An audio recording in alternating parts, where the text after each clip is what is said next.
Good morning, ladies and gentlemen, and welcome to the show this Sunday, the 11th, July 2021. Thank you for tuning in. We got something coming up. It's called the debt ceiling. Some of you guys out there probably haven't heard of it before. A lot of you have heard of it. What it basically is the United States, it's almost like they're running a credit card or something. And what it is this thing comes up every once in a while where they have to decide to pay their bills. It's called the debt ceiling, you know, and they have to put through legislation in a bipartisan way. And that legislation allows them to basically borrow more money so that they can pay obligations that they've already owe. Right? In other words, they've spent the money already. And they have to decide to pay for it through bipartisan support. Now we got this coming up, this deadline to pay for it. And if they don't pay for it, it's like they're not paying their bills. I'll tell you what it's kind of like. It's kind of like, you got credit cards, and you receive this thing in the mail. It says, pay the minimum amount on your credit card. It's like pay this amount. It's the minimum balance that you owe, right? It's kind of like if the bill's due by the end of that month, and you don't pay that amount that the credit card says to pay, you don't pay the minimum amount, what's that going to do to your credit rating? If you let it go too long, right? You're doing other things, maybe you're washing your car that afternoon or whatever, and you forget to send it in to the credit card company. What's that going to do to your credit score? Anyway, it's unthinkable what it would do to your credit score. It's the same way with the United States. They got a deadline coming up, the end of this month, which is not that far away. And they got to raise this debt ceiling. It's like they're going to pay their credit card bill. So it's exactly the same thing, really. And the creditors to the United States expect these payments to be made on time. And what happens is they always diddle around with this deadline called the debt ceiling. They always do. People are used to them diddling around. But this time it's a little bit different, Like they're playing with fires, what they're doing. When they wait till the debt ceiling comes really due, and then they all of a sudden at the last minute they all get together and they say, okay, let's pass this.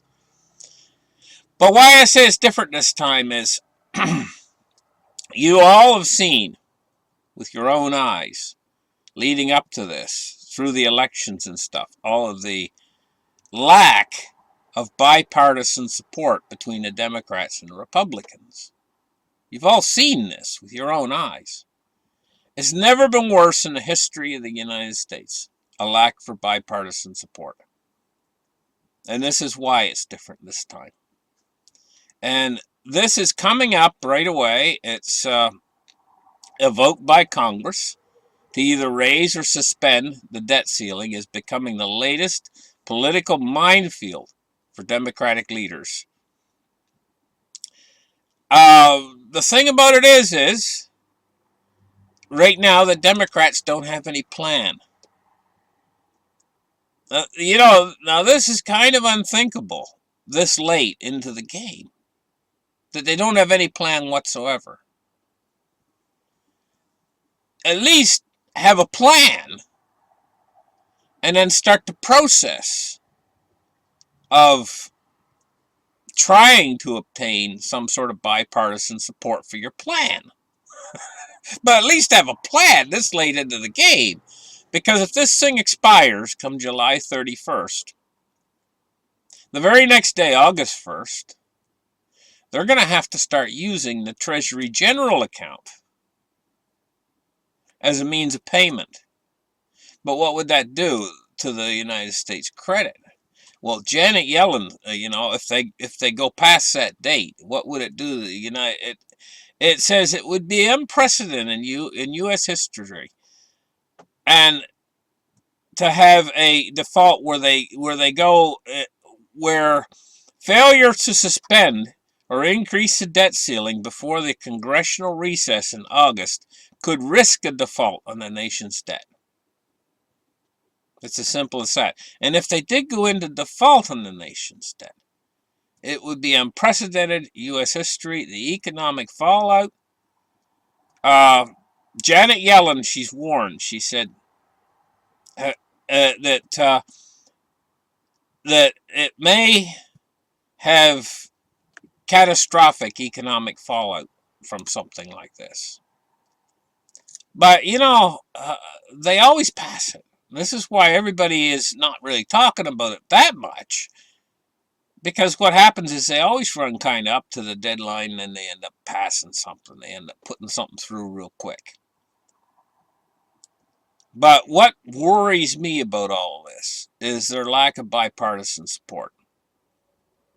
So they might try to put something through and it can be blocked or whatever, and it's not going to, they have to send it back this over here, and then they have to rewrite it and then send it back over there. And if they extend it right up to the deadline, they start doing that, how long is it going to take then before they actually get it through? Because once they pass that into August, they're going to start consuming the money that's in the Treasury General account to pay their bills.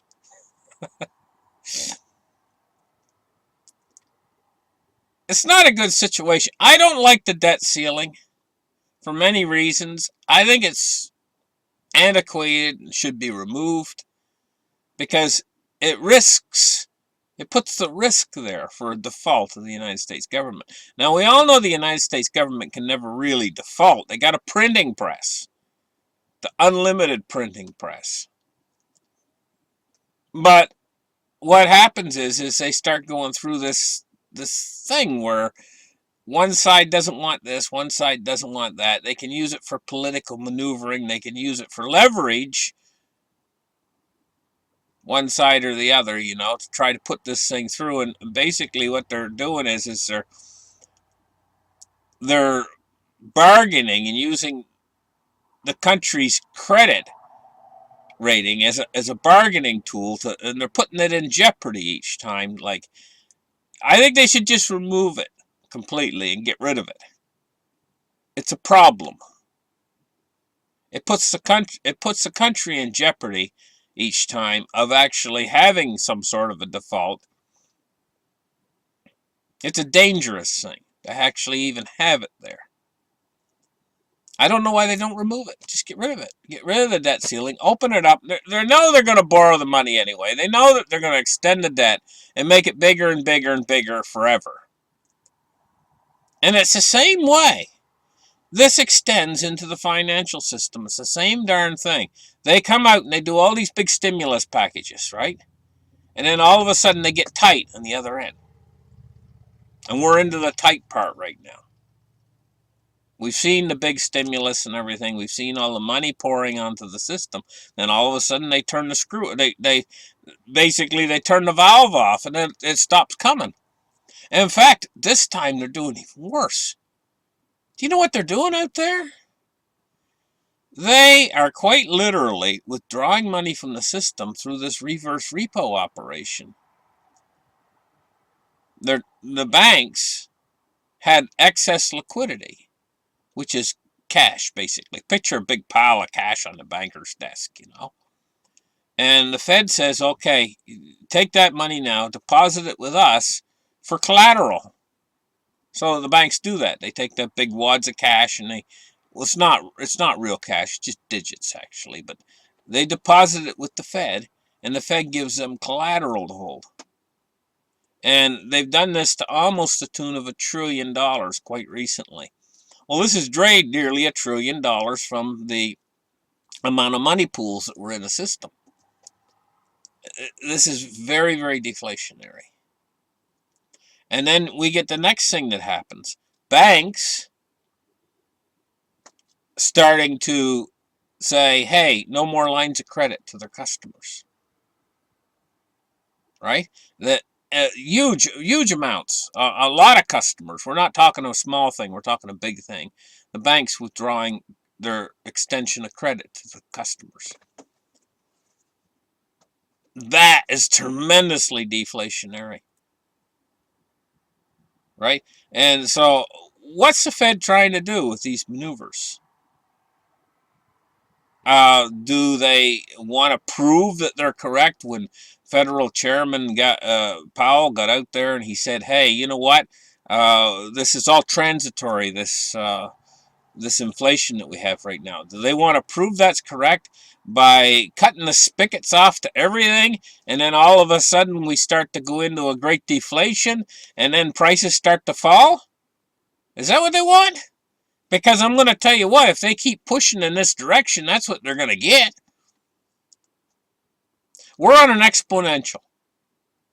And you got to keep pumping the money out there and not play silly beggar games. Because if you're playing games, when we're on an exponential like this, the system could collapse overnight. Deflation is much faster than inflation. It's much more dangerous than inflation. Inflation takes time.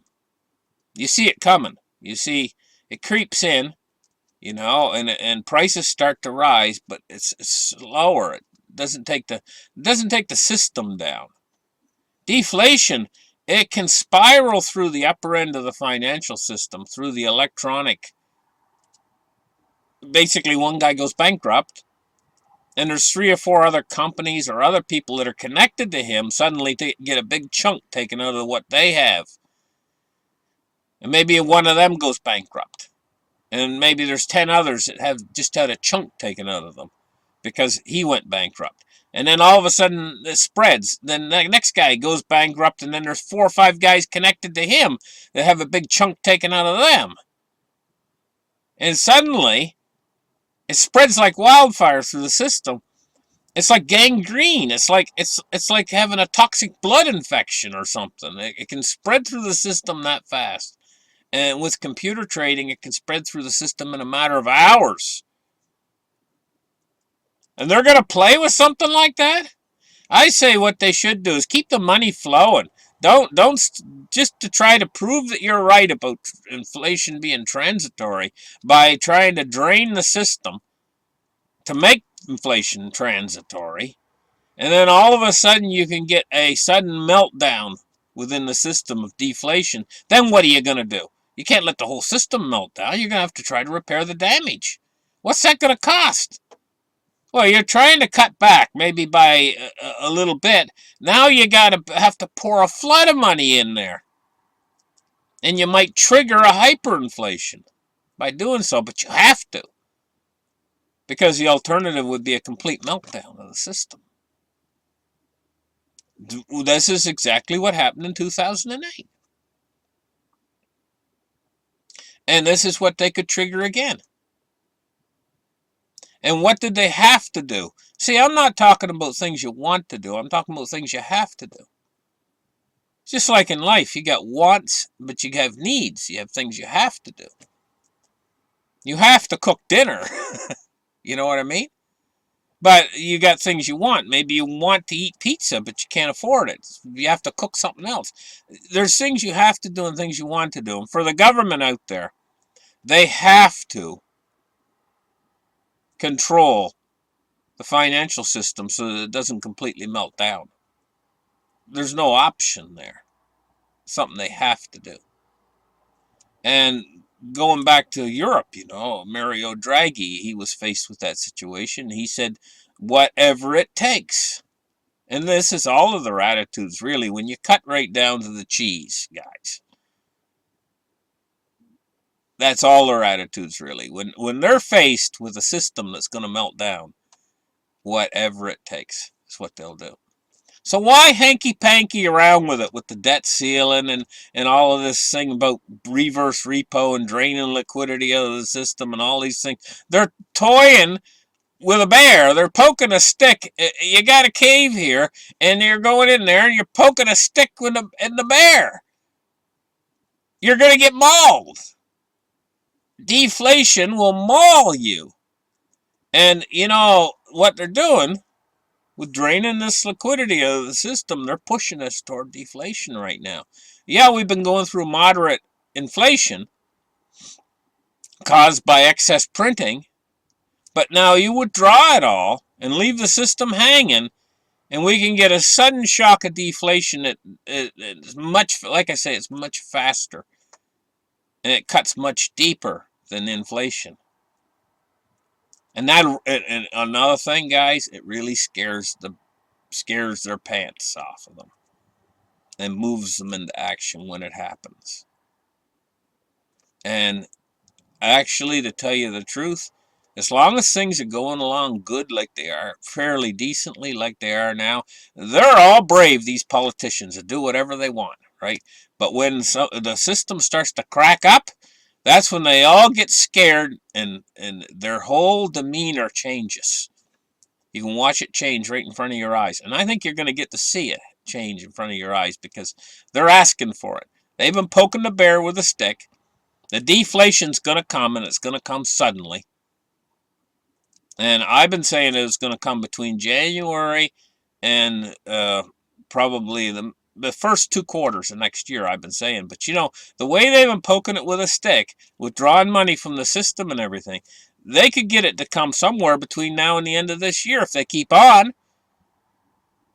We might not have that time frame, you know. But on the other side of this, we're looking at nothing but inflation. Because none of them have the political will to suffer through what a deflation would do to the system.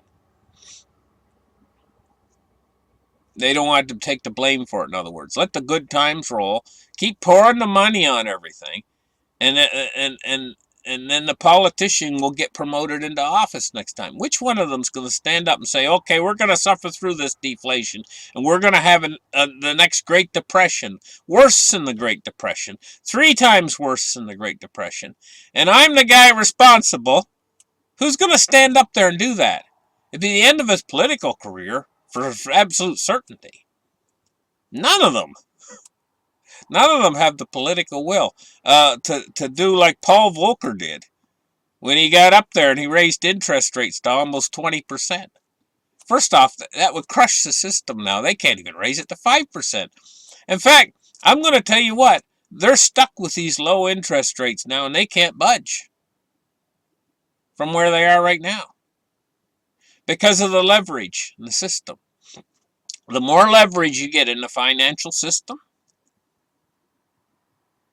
then you have to have low interest rates just in order for the system to run. Otherwise, the system cracks up. And right now, we've got to the point where they can't get much past the zero bound. Thank you guys for listening to my show. Like and subscribe, and we'll catch you guys in the very next episode. Bye-bye.